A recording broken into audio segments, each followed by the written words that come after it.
for food, and even people who don't want to associate with anybody because of whatever they are going through. To mental health. I mean, so how do you relate to that? Well, like Doc said, the heart is just a pumping station. The heart only supplies the brain with blood, and it is the brain that does everything. So when we are talking about functionability, you are talking about the brain. So the brain is divided into so many aspects, and that is what determines whatever the body does. So it is the duty of the brain to get the right senses and pass on the right communication for the body also to behave. So once a portion that controls a certain behavior is impaired or is challenged, that is why you see the symptoms. So if you are not able to sleep, it's as a result of a challenge that you are going through.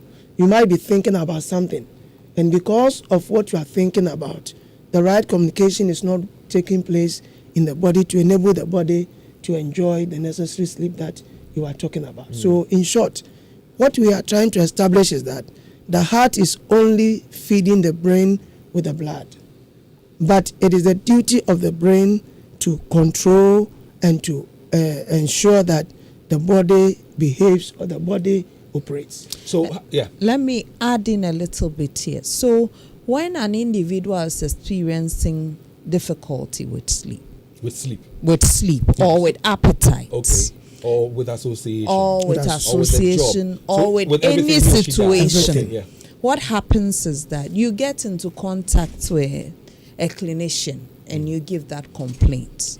Hold on. Take it again. So when you are having a difficulty with sleep or with appetite or with any of your functioning, you get into contact with a clinician.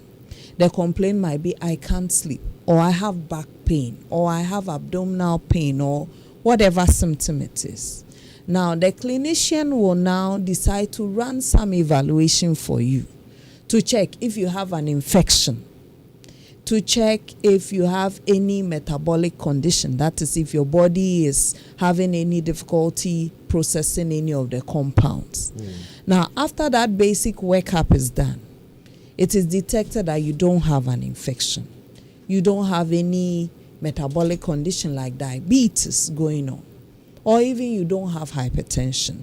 The next thing usually that should be done is to check things like your thyroid functioning. The hormones. What is the thyroid?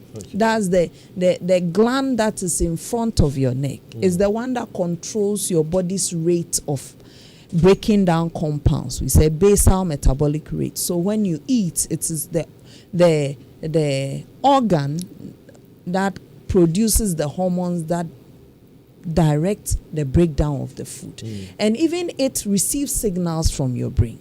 Now, when the thyroid is not functioning too well, sometimes it can cause disturbance in some of these functions. So we do that to check that out. Now, if your systems are all intact, the next thing is to check the central control unit, which is your brain. And usually we do an imaging to make sure you don't have any tumor or any infection affecting the brain. That is to say that before we can attribute any of these disturbances to your basic brain function, we have to rule out that there are other organic causes present. Once that is cleared and your CT scan shows that the brain is perfectly fine, then it comes down to the basic thing, which is that the hormones that your brain uses to turn on and turn off the nerves that control your appetite or your sleep are the ones that have the problem.